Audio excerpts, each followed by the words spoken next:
Hi. Uh, Thank you so much for having me. I'm really excited to be here. Um, Let me preface this session by saying that all credit is due to the team that is working on JRuby, the individual contributors, and everyone, and all credit goes to them. So big kudos to them. They're working on it, amazing features, everything. I'm not a contributor, so getting that out of the way.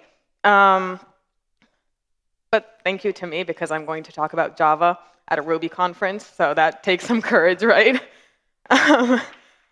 Thanks. So yeah, I'm just here to spread the word and tell you guys about my story with JRuby. So let me start by introducing myself. I'm Yarden Laifenfeld. I'm a software engineer at Rookout. I have a background of low-level programming in C and Linux IoT environments, and I jump around between languages a lot. So at Rookout, we're developing a debugger for production. We support 6 different languages, and that means that I can code in up to 6 or maybe even 7 different languages, not a day, but maybe in like a month or 2. So I mainly do Ruby, Java, and Go, but also C#, Python, JavaScript, and C++. And then one day, my boss came to me with a task: support JRuby. Now I was like, what? What is JRuby? So that's what I did. I looked it up. Now let me take you back in time to the year 2000. I don't know, panic about the Y2K bug is dying down, and maybe I could walk, but certainly not code back then. And a lot of people are working on a very big problem that exists in Ruby actually up till today, which is Ruby's performance. In 2007, YARV, right, YARV, is created to improve performance like 4 times faster than Ruby. But in 2001, JRuby is created for the same reason, right? So JRuby is 100% Java implementation of the Ruby programming language. It is Ruby for the JVM. So, okay, that's like a very, I don't know, general thing to say. And let's just jump right to it. Should we use JRuby? Should you use JRuby today? And let's talk about the advantages. So first of all, JRuby, because it's written in Java, like the core libraries and stuff, you get integration with Java libraries. Also, you can call Java code from Ruby and Ruby code from Java. And you may not like coding in Java yourselves, but other people do, and they might write code that's really useful for you. So you could just write Ruby and integrate with their code using JRuby. In addition, JRuby runs atop the JVM. This gives it access to things like threads. Threads don't exist or don't exist well in Ruby, but in Java they're great, and you really should use them. So if your code is going to use threads, JRuby is probably better performance-wise. Also, JVM is known for being good with long-running applications. The longer your application runs, the more optimizations the JVM can do on it. So short-running applications, Ruby is good. But if your application is going to be running for a long time, the JVM can take and optimize it, according to previous invocations of functions and stuff like that. There's actually like amazing stories about people who have a service in JRuby running for 10 years. I mean, that's a long time. So JRuby has its advantages. And I found this GitHub gist from 2010. I was really proud of myself, because 2010 is a long time ago. And so Jordan Sissel, he was asked why he uses JRuby in Logstash. And he gives a few reasons, and I'm not going to name them all, but a few things he mentions is that Ruby had some breaking changes between versions 1.8 and 1.9, I think, and these were undocumented. But if you were using JRuby, you're not using the Ruby core implementations, and so you didn't have those breaking changes. So he could trust JRuby more than Ruby. Also, his code needed threads, right? He needed to do things asynchronously, multiple things at once, so JVM was the way to go. Now, so in 2010, people chose JVM, JRuby. Not a lot has changed since then, but CRuby also has its advantages. And a big, big, big advantage is that CRuby has a larger community. So more people use CRuby than JRuby, and that causes that causes more features to be built, right? There are more people contributing, more people are finding bugs. So in JRuby, there might be an edge case that only you experienced, or someone else maybe a long time ago, but they didn't really get to fixing it because there were more important things and not enough people to work on it. So a large community is important when talking about our programming language is good, because a larger community means more support, more features. And in addition, the latest version of JRuby, it's still being developed today, it's still being updated, but the latest version is only compatible with versions 2.6 and down of Ruby. So these are the things to consider, right? Performance-wise, JRuby is there for you, but syntax, support-wise, CRuby it does have its advantage there. That's not to say that the JRuby community isn't supportive and helping, but just not at the same amount.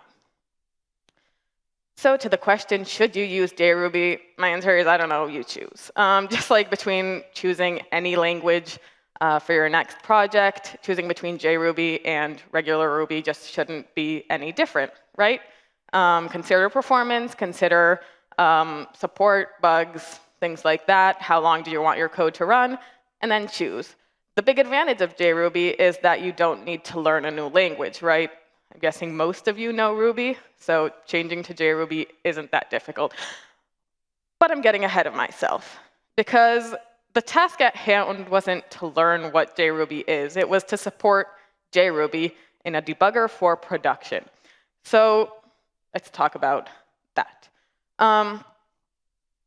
I kind of split this into subtasks. So I had running an app, and this wasn't just running an app with JRuby, it was running an app with JRuby and one of our debuggers attached. Adding a breakpoint, so just being able to kind of manipulate the code and stop it at a certain point. And then the third part is collecting data. So a stack trace or local variables, stuff like that. Because if you just add a breakpoint and stop the code without collecting anything, that's not useful. So it was decision time. We support Java and we support Ruby. For each, we have their own product. So we have a Java debugger and a Ruby debugger. And JRuby is this weird mix of both. So what should I choose? Everyone was telling me to try to support JRuby and Java first. But I did the only logical thing I could, and I ignored them. So I started working on Ruby. Now, just to get you up to speed, this is my sample app. Very simple to do app. It's running on Rails. This is how I run it. Super easy. Now, I use RVM, Ruby Version Manager, and RVM comes with support for JRuby in it, which is really, really cool. So I could just do RVM install JRuby and RVM use JRuby, and I have JRuby on my computer, great. And bundle install, and everything was working perfectly until, OK. So bundle install didn't work that great. And for 3 full business days, and I swear it was 3, because I remember it was like traumatic. So for 3 full business days, I'm trying to install my gems, and I just can't. And I was really considering if I should put this part in my talk or not, but if one of you goes home and tries JRuby and this bug meets you, this is going to save you so much time and frustration. So apparently, when I was just a young Ruby developer, someone told me that I should set force Ruby platform to true globally on my computer. So that works great if you're working with Ruby, but with JRuby, that's not the case. So basically, JRuby doesn't support native extensions. But when I say force Ruby platform true, I'm telling Bundle, you have to use native extensions. And so Bundle is trying to use native extensions with JRuby, and JRuby is like, no, that's not possible. And it's just this loop of nothing is working. So the big fix is just bundle config unset force Ruby platform. So this is the slide you should be taking a picture of. This is the bug you don't want. And it's so easy to fix. But after that, bundle install was good. And I could run just like I ran my Rails app with Ruby with JRuby. So I'm running Rails, and Puma is booting, and it's running. And you can see right there, it's actually running with JRuby. And I made no changes whatsoever to my code. So if you're thinking of moving to JRuby, if you're like, wait, maybe I should test this performance, and how long will it take to start my application, do it. It's that easy. Do it. OK, so I was able to run an app, but I'm still not done because I wanted to run an app with a debugger attached. So this is very easy. Our debugger is just a gem. So bundle add rookout, and then we have to add a quick initialization line. So I did that. And I'm running again. And rookout is there. It's working. And Puma is starting. And we're still with JRuby. And everything is working. So great. I can run an app. Everyone was wrong. Java isn't the way to go. And now it's time to add a breakpoint. Now, the way we do this in Ruby is with something called tracepoint API. Tracepoint API is very useful. It allows you to trace your code. Basically, there are many, many events that you can sign up for. So you can sign up for line, which will call your code anytime a line is executed or an expression or a statement is executed on a new line, or thread begin, or thread end, or any one of these wonderful, wonderful events. So you can just make anything happen once that event happens. So that's really cool. And what was interesting for us is the line event. So I can just create a new trace point, subscribe to that line event. And I do need to enable it. Just creating a trace point doesn't do anything. So enable it. And now, every time a new line is called in my code breaks and runs this callback method, block, whatever. But that's not good enough, right? We're talking about production. OK, this is a debugger for production. We care about performance. So we don't want to stop at every line, only the lines that the user wanted to stop at. So we're going to enable two parameters. One is the target, so only on this method, right, the M1 method, our code will break, and only on a certain target line. So whenever our code reaches the M1 function and the 14th line, our trace point will be called. Now, I just went right ahead, and I just tried this in Ruby, in JRuby, and I just tried to run it, and I kept getting this error. So wrong number of arguments calling enable. So what was happening here? Well, apparently, remember I said that JRuby just wasn't that up to date? This is a GitHub task. It's still open until today. They just don't support the target and target line parameters for enable. So I could go back to just using tracepoint.enable without those parameters. But as I said, that's a big impact to performance. So for now, I can't add a breakpoint. And I go back to my decision time, and everyone was right, and I go with Java. So once again, we have our 3 tasks. It's back to the drawing board for us. And even for running an app, it's a little more complicated with Java, because we use something called a Java agent. Now, a Java agent is very similar to a regular Java program with a few extra steps. So first of all, it's a Java program that runs alongside another app.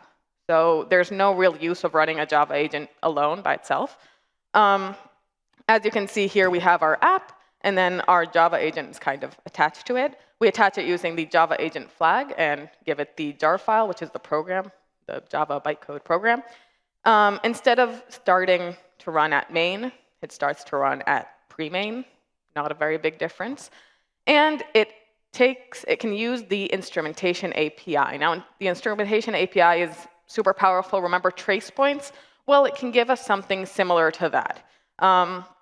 It can allow us to inject bytecode while our code is running. So that's really good. And we can use that because we want to inject bytecode when we add a breakpoint. So JRuby runs atop the JVM, so we can give it flags to pass to the JVM. So we needed that Java agent flag, and I can just pass it that Java agent flag, and pass it my jar, and Rookout is running, and everything is running. So this was even easier than Ruby, right? We're running. And now it's time to add a breakpoint. And first of all, quick JVM intro, kind of. How does languages atop the JVM work, right? There is Scala, there's Kotlin, Clojure, JRuby, and they all run atop the JVM. So what happens is that the code goes through some compiler, whether ahead of time or right when the code is running. That compiler produces bytecode, and then the bytecode is the same whether you're running Scala, Kotlin, whatever. And then the JVM knows how to run and optimize that bytecode. And so what happens when I create a new class? Well, in this case, I'm creating a new class. The class is called item.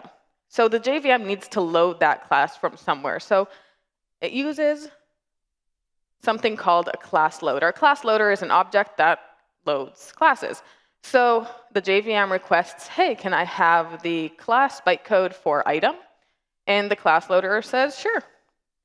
Here's the class bytecode for item. And maybe the class loader also compiled the bytecode or it just pulled it from a file. The JVM doesn't need to know any of that. But because of the instrumentation API that our Java agent has, we can add something called a transformer. And that transformer allows us to change our code. So what will happen is that the JVM requests the item class, and then the class loader will give the bytecode to our transformer, and our transformer can do whatever we want, like, let's say, add a breakpoint, and then it'll return the transformed bytecode to JVM. Now, this is just the tip of the scale. There's so much more I can dive into here, but we're short on time, so let's continue. So we have the way we're adding a breakpoint, and because this works for every language at the top of the JVM, right, and every language at the top of the JVM is compiled to bytecode, and that's how it works, I was expecting this to work. But come on. Of course, it doesn't work at all, right? So I go ahead and I place a breakpoint in a function that creates a to-do task. And then I go ahead and add a to-do. And I expect it to be active, but the breakpoint still isn't active. The class was supposed to load, right? I created a task, that function ran, and I just told you that when a function runs in Java, the JVM asks the class loader and it has to load it, and it was supposed to go through our transformation. So I was really confused, but I didn't give up. I added another task, but that didn't help. So I was really, really frustrated, and I was just like smashing the keyboard at this point. But you laugh, but suddenly the breakpoint becomes active. So sometimes smashing your keyboard is the answer. But this was like, what was going on here? So let's think about it. A few spaced out invocations caused the class not to load, right? Nothing was happening. 2 tasks, nothing. But then many rapid invocations, which is me just doing this, and the class is loaded. This is just screaming JIT to me.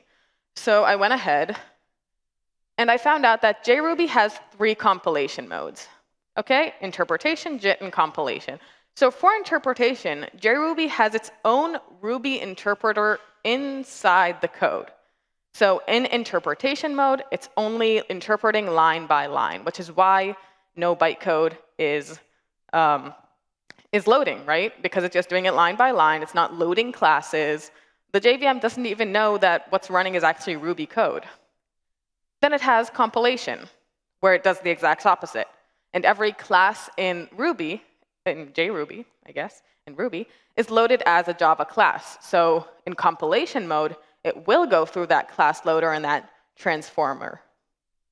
And then JIT is a nice compromise between them, right? Like, interpretation is fast. You don't need to compile everything all the time. But then if something is run a lot, we might want to compile it because compilation is faster than interpretation at runtime. So JIT will just take the hotspots, the places in our code that run many times, and compile only them. So when I was running my code once or twice, it was just like, nah, this isn't important. I'll interpret at any time, every time.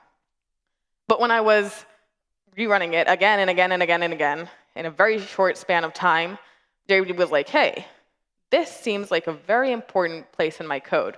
I should probably compile this. And that's why it was going through the class loader, and it was working. And thank God, because JRuby allows me to force compilation. So now I force compilation, and when I add a breakpoint and I add a task, the breakpoint becomes active, because when the class is needed, it compiles it. It's not JIT, it's just compilation. It can also be just interpretation, but then no breakpoints will be added. So great, I'm able to add a breakpoint. That's really nice. But since nothing can be easy for me, collecting data is going to be hard as well. So I have our create function, very, very simple. And when I put a breakpoint on the line you can see the breakpoint at, I expect two variables to be collected, right? First of all, that task variable, because it's just a local variable, and also self, right? Self of type task controller, that should be collected as well. But then this is what's really collected. So I'm hoping you in the back can see it as well, but there are a lot of variables here. Like I expected 2, and there's way more than 2. So first of all, we have class, scope, self, which is interesting because we need self. We have context. Then we have t_task15, block arg, and then $v underscore a lot of numbers. Now, also, a lot of the things here kind of repeat themselves, right? We see that title fly to Finland twice in $2 something. So I was kind of reverse engineering this. I felt like smart that day. So I was like, OK, maybe this is the return value of each line, right? Because Ruby, every line produces something, produces some kind of return value. So JRuby was just documenting every single line and every single action that was happening in local variables. I don't know why, but that's what it was doing. And then I had all these irrelevant ones, right? The class and the scope, they were not interesting. But when I went to look at self, this was not easy as well. Because I expected self and then all its, fields. No, I got var0, var1, var2, up until var20. And I can tell you, task controller is very simple. All it has is, well, a list of tasks. That's it. So why did I get 20 variables? And then meta class and flags and var table. It was a mess. Luckily, I was able to parse it. And I won't bore you with the details because the details are boring. But parsing isn't fun, but I was able to do that, and I got the object. Now, for variables, we have our $t_task_15. So I found this out last night, OK? I was texting with my JRuby friends, and I asked them, what's up with the t_ thing? And I was told, first of all, we plan on removing that. So they might be removing it, and might be just called task in the future, but this is what's existing for now. And I was like, OK, and will there be t_task16? Like, could that happen? And they were like, no. So we just decided to put the 15 there for fun, to make you kind of contemplate why you're doing this. But no, you'll get one temp, right? The T is for temp variable, so you can just parse that. So out of all of those variables, I only needed 2. I don't know why JRuby needed the rest, but we'll let it do its thing. And so with all that parsing, I was able to support JRuby. Yay. I was really happy then. I hope you're really happy now. But what next? Well, I talked about a few things here. Ruby Tracepoint API, Java agents, class loaders. If you're interested in any of them, I won't tell people if it's in Java. It's OK. But if you're interested in any of them, I'll be posting like my slides and some links to like go over these topics that helped me when I was learning them. So just check it out. I'll be tweeting about it. And I really recommend it, by the way. These tools are really powerful. Like if you're ever interested in what's going on in your Ruby app, the Tracepoint API, super simple to use and really helpful. So yeah, thank you so much for your time.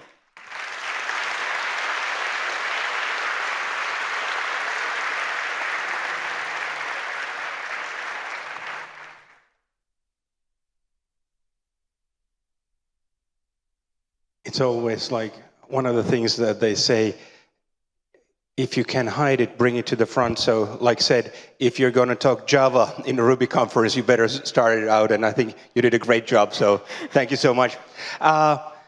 Looking back, like you've been doing from different points of view, but outside what you mentioned, what have been the main learnings you have had with what you've done with JRuby? Well, first of all, that it's incredible. Like, sorry. Like, it's really interesting. First of all, I had no idea that it was created in 2001. And that's like a really long time ago. So I was really like, wow, this is so innovative for that time. So that was like a big surprise. But also, like, I was just like, OK, JRuby, they already have that Ruby interpreter, right? They don't need to do that much work. But no, they have interpretation and compilation, and it's all written in Java. And as you can see, it's like very complex. And also the intentiveness of the people that are working on it. Like, they have a chat, and anything you ask there, they'll answer. And they also know everything that's going on in the code, which is not always the case in code, right? So it's really incredible. Excellent. If you have any questions more, then just please approach her. But at this point, Yarden Laifenfeld, thank you so much. Thank you.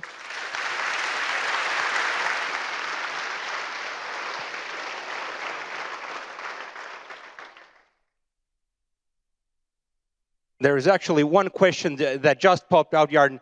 Will all your future projects use JRuby? This isn't, OK.